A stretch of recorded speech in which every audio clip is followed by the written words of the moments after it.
Olá, meus amados, graça e paz da parte do Senhor Jesus. Espero que todos estejam bem e que o Senhor nos conduza por mais um estudo, do livro A Vida Crucificada, de autoria de A.W. Tozer. Hoje nós vamos meditar no capítulo 3, que tem como título A Cruz pelo Lado da Ressurreição. Essa tem sido uma jornada extraordinária, onde nós temos aprendido que a vida cristã, ela precisa ser vivida em sua completude como uma vida crucificada. Nós precisamos nos identificar com Cristo em sua morte através do batismo e da mesma maneira que ele ressuscitou, nós também ressuscitamos com ele para uma nova vida. Então, a vida crucificada é a vida cristã. E quando nós falamos sobre a cruz pelo lado da ressurreição, a gente precisa começar meditando em Colossenses 3, nos versos 1 ao 3, quando a Bíblia nos diz assim: portanto, já que vocês ressuscitaram com Cristo, procurem as coisas que são do alto, onde Cristo está assentado à direita de Deus. Mantenham o pensamento nas coisas do alto e não nas coisas terrenas, pois vocês morreram e agora a sua vida está escondida com Cristo em Deus. Esse texto é profundo e extremamente poderoso e nos ensina acerca dessa realidade que nós ressuscitamos com Cristo. Portanto, quando nós falamos de vida crucificada, nós estamos falando de nos identificarmos com Cristo em sua morte, mas também em sua ressurreição. E esse texto, ele é interessante porque o apóstolo Paulo, ele nos apresenta paralelos bastante concretos entre o que é natural, o que é terreno, e o que é celestial, o que é do alto e o que é da terra, né? E ele nos mostra que a cruz nos convida, nos chama a abandonar esse primeiro aspecto do natural, do terreno, para que nós possamos experimentar tudo aquilo que é do alto, aquilo que é celestial, aquilo que é espiritual. Então, queridos, nós, cristãos que ressuscitamos com Cristo, e essa é uma realidade que precisa nortear as nossas mentes, nós precisamos buscar as coisas do alto, as coisas celestiais, as coisas espirituais. Mas ao mesmo tempo em que nós buscamos aquilo que é do alto, nós precisamos nos desapegar, fazer morrer aquilo que é terreno, aquilo que é natural, aquilo que é carnal, aquilo que é humano. Então, este é a proposta que a palavra de Deus nos traz. Diante da realidade que nós ressuscitamos com Cristo, nós agora precisamos buscar as coisas do alto. E isso só é possível nós buscarmos as coisas do alto e mortificarmos, rejeitarmos as coisas terrenas, porque ele ressuscitou. Cristo ressuscitou. Na cruz do Calvário, ele triunfou sobre a morte, sobre o pecado, sobre os poderes das hostes espirituais da maldade, né? Jamais nós podemos perder isso de vista, o que tudo isso significa. Quando nós declaramos que ele vive, que ele ressuscitou, isso é a base da nossa fé, é a base de tudo aquilo que nós cremos, né? Os irmãos dos primeiros séculos, o grito de guerra desses irmãos era justamente esse: ele ressuscitou. E quando eles diziam isso, eles eram tomados de uma coragem absoluta, né? A igreja, nós bem sabemos disso, estamos estudando na escola dogmática, né, como que a igreja foi duramente perseguida, né, nos primeiros séculos, e nesses 2 primeiros séculos milhares de cristãos morreram martirizados, milhares de cristãos. Mas eles tinham essa convicção, isso era uma força para eles. Ele ressuscitou, né? E isso fazia com que eles vivessem diante de uma realidade que afetava a vida deles por completo. Para esses cristãos, querido, a Páscoa, né, que celebra não apenas a morte, mas especialmente a ressurreição, ela não era um feriado, uma data qualquer, um dia santo que se guardava.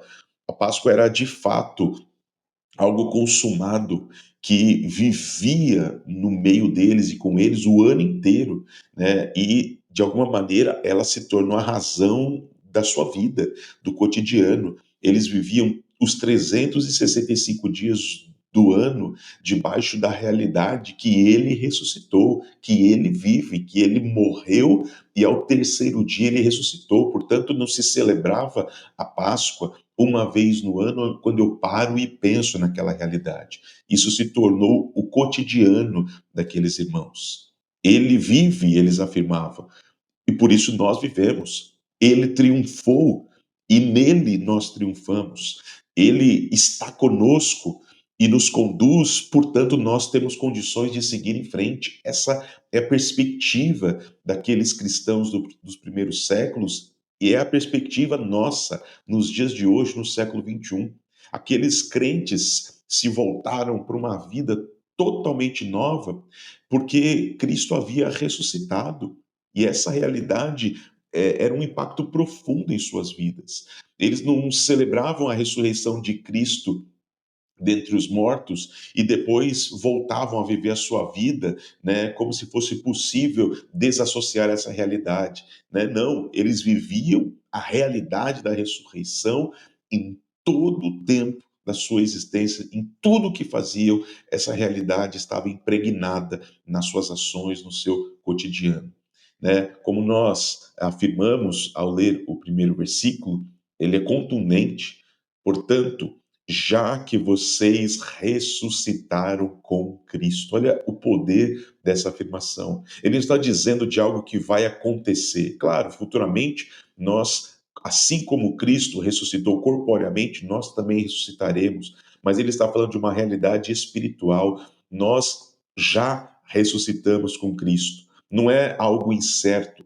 Essa afirmação é clara, é contundente, né, de que nós também ressuscitamos com ele e ressuscitamos para uma nova vida, né? Efésios 2, versos 6 e 7 diz que Deus nos ressuscitou com Cristo e com ele nos fez assentar nos lugares celestiais em Cristo Jesus, para mostrar nas eras que hão de vir a incomparável riqueza da sua graça, demonstrada em bondade para conosco em Cristo Jesus. Deus nos ressuscitou com Cristo e nos fez assentar nos lugares celestiais em Cristo Jesus. Isso é glorioso, é poderoso, é extraordinário e nós precisamos entender a vida crucificada tanto pelo aspecto da identificação com Cristo e sua morte, em seu sofrimento, mas também pelo aspecto da ressurreição, do triunfo, da nova vida. A igreja, né, ele continua esse capítulo e agora ele vai falar sobre ela é diferente do mundo. Né? Ele ressalta que a igreja deve ser essencialmente diferente do mundo. Né? Muitas vezes nós esperamos que o mundo reaja, que as nações, que a política reaja com os valores, né, bíblicos cristãos, mas a gente precisa entender que essa realidade ela só encontra lugar na vida daqueles que ressuscitaram com Cristo. Portanto, a igreja, em essência, ela é diferente do mundo. Essa comunidade de discípulos de Cristo, ela não pode, de fato, se conformar com o mundo, com os valores terrenos, carnais e naturais que governam uma sociedade. Ela pertence ao reino de Cristo e Cristo ressuscitado. Portanto, a igreja deve viver um padrão extremamente diferente e desassociado do padrão do mundo. A igreja não pode refletir o mundo, ela não pode ser um reflexo do mundo. Quando a igreja adota os métodos, a lógica de poder, né, o entretenimento, os valores, ela descaracteriza a sua identidade, ela perde completamente a sua identidade, queridos. O que diferencia a igreja de Jesus Cristo não é uma forma externa, não é uma liturgia, não é um linguajar, mas é uma vida interior. A presença do Cristo ressurreto no coração dos crentes que também ressuscitaram com Cristo, ela faz com que a igreja de fato viva completamente diferente daqueles que não ressuscitaram, não nasceram de novo. A cruz, ela separa os dois sistemas. O mundo segue o curso da carne, do que é natural, mas a igreja segue a vida do espírito. E essa realidade, ela precisa ser percebida no meio da igreja de Cristo Jesus. O cultivo de uma mentalidade cristã, diz Tozer, também é algo que precisa ser desejado, buscado em todo o tempo, em toda a cristandade. Muitos cristãos vivem uma vida, né, compartimentalizada, eu coloco dessa maneira, né? No domingo à noite, eu ativo o meu modo cristão de falar, de pensar, de cantar, mas durante a minha semana, eu ativo o modo vida secular, como se fosse possível nós compartimentalizarmos a nossa vida, né? Como se no domingo ou qualquer outro dia eu fosse um cristão e tivesse uma maneira de pensar, mas quando eu estou decidindo o que vou comprar, onde eu vou morar, no que eu vou trabalhar, como se essas coisas não tivessem interferência na vida que eu vivo, na vida daquele que já ressuscitou com Cristo. Então, quando ele fala de cultivarmos essa mentalidade cristã, é entendermos que não há como desassociarmos essa realidade de tudo o que fazemos, né?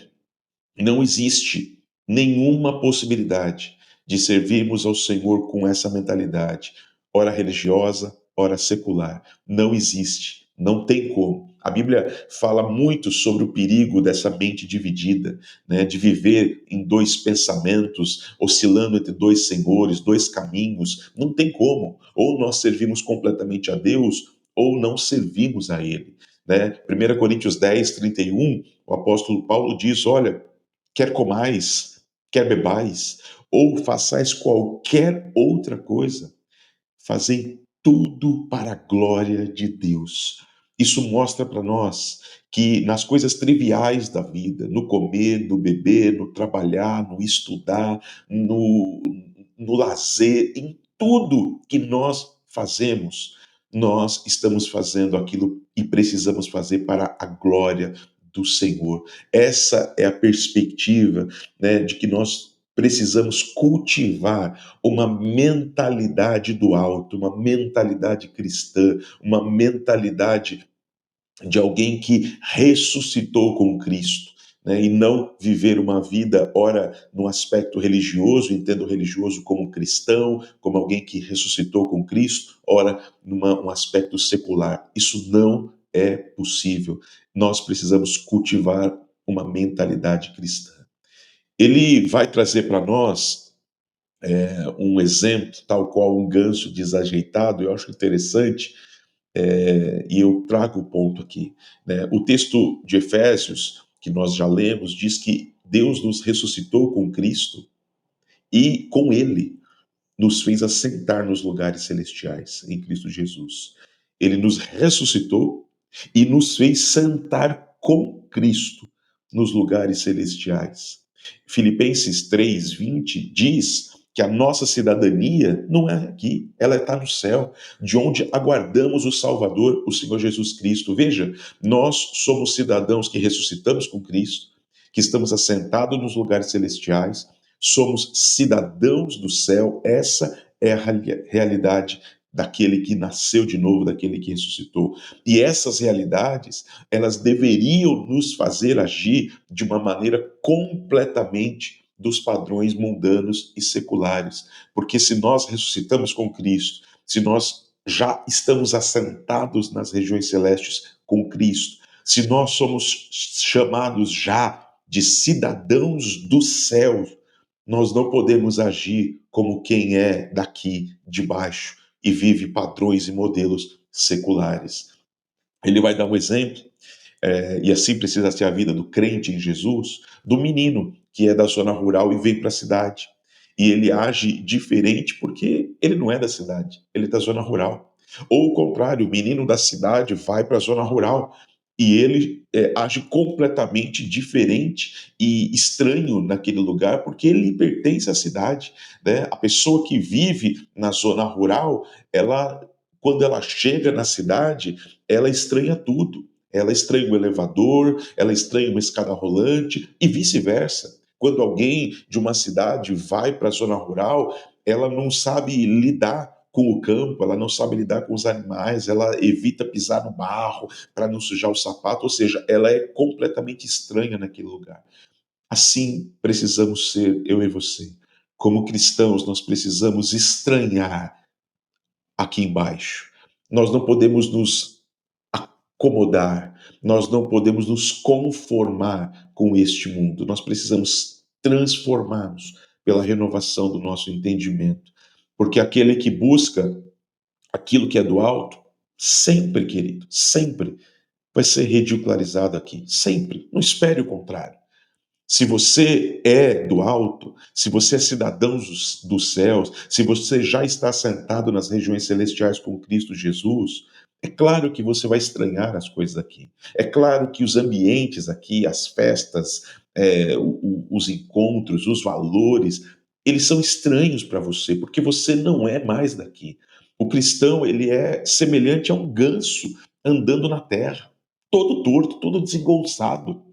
Mas quando esse ganso abre suas asas e voa em direção ao norte, ao sul, você vai ver uma das cenas mais lindas da natureza. Nós somos como esse ganso, que estamos aqui andando em terra, todo estranho, todo esquisito. As pessoas nos acham estranhos, mas quando nós levantamos voo e abrimos as nossas asas, nós voamos alto, nós voamos de uma maneira plena, e uma das lindas cenas da natureza se estabelece. Espere, e vai chegar o tempo em que você e eu, em que todos nós, como filhos de Deus, vamos abrir as nossas asas, vamos levantar voo para encontrar o Senhor da glória. Muito em breve vai chegar esse dia. Hoje você é um ganso desajeitado andando em terra. Mas claro, ganso não foi feito para andar em terra. Ganso foi feito para voar, para planar, para voar longe, em direção ao vento que leva para o norte, que leva para o sul, né? Tozer vai também dizer para nós, dentro desse aspecto, das joias neste mundo, né? Colossenses 3, versículo 3 e 4 diz: olha, vocês morreram e agora a sua vida está escondida com Cristo em Deus. Quando Cristo, que é a sua vida, for manifestado, então vocês também serão manifestados com ele em glória. Há uma afirmação: vocês morreram e agora sua vida está escondida com Cristo em Deus. Nós normalmente não deixamos joias em lugares vulneráveis, não deixamos ela na entrada da casa, normalmente colocamos as joias no cofre, colocamos as joias em algum lugar escondido, porque ela é algo de grande valor. Como nós morremos com Cristo, fomos crucificados com Ele, e com Ele ressuscitamos, a nossa vida está escondida com Cristo em Deus, diz a palavra de Deus, até que Cristo, que é a nossa vida, seja manifestado e nós também seremos manifestados com Ele em glória. Isso é tremendo. Colossenses 2,12 diz que nós fomos sepultados com Ele no batismo e nele também ressuscitastes. Nós morremos com Ele, mas ressuscitamos com Ele. 2 Timóteo 2 diz que a palavra fiel é essa palavra. Se já morremos com Ele, também com Ele viveremos. Se sofremos, também com Ele reinaremos. Aleluia. Essa é uma verdade bíblica. Nós morremos com Cristo e com Ele nós vivemos. Nós sofremos com Ele quando nos identificamos com Ele em sua morte, em seu sofrimento, mas nós reinaremos com Ele da mesma maneira, querido. Glória seja dada ao nome do Senhor Jesus. A glória de Deus. Ele fala sobre essa realidade. E quando ele diz sobre essa glória, ele afirma que nós desconhecemos completamente o que significa a glória de Deus. Completamente, eu concordo com ele. Porque nós podemos imaginar, nós podemos presumir, nós podemos até mesmo confundir a glória de Deus com momentos poderosos, extraordinários, e que vivemos na presença de Deus, que sentimos o mover de Deus, o toque de Deus, tudo isso é uma verdade. Mas a grande verdade é que nada disso é capaz de nos revelar que glória é essa que as Escrituras nos apresentam. E Colossenses 3,4 diz: quando Cristo, que é a nossa vida, se manifestar, então nós também nos manifestaremos com Ele em glória. Querido, nós passamos pela experiência da morte, nos identificamos com Cristo em sua morte, porque da mesma maneira que Ele ressuscitou, nós também ressuscitamos com Ele. E agora nós aguardamos essa manifestação da sua glória. Quando Cristo, que é a nossa vida, se manifestar, então também eu e você nos manifestaremos com Ele em glória. A glória de Deus é algo que nós vamos viver em breve, quando Cristo, que é a nossa vida, voltar a se manifestar em toda a sua glória, nós também nos manifestaremos com ele dessa maneira.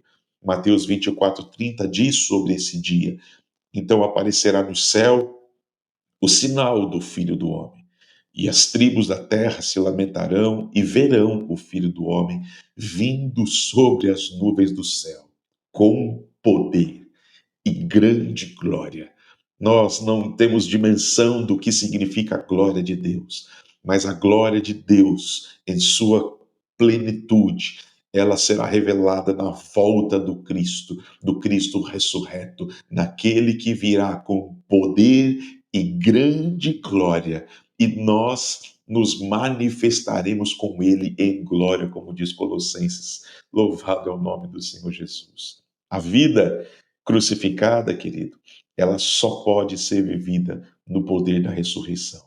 Jesus vive, portanto, nós também vivemos, aleluia. Assim como o apóstolo Paulo disse, nós podemos repetir isso e dizer: vivo, não mais eu, mas Cristo vive em mim. E eu completo. E a vida que agora vivo no corpo, eu vivo pela fé no Filho de Deus, que me amou e se entregou por mim. Louvado é o nome de Jesus Cristo. Já encerrando, Tozer, ele fecha esse capítulo, que tem como título a cruz pelo lado da ressurreição. Ele encerra o capítulo trazendo um hino, que tem como título Cristo já ressuscitou.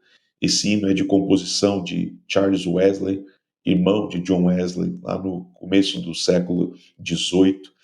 E eu quero que você encerre este estudo ouvindo este hino. Nossa vitória está no fato de Cristo ter ressuscitado.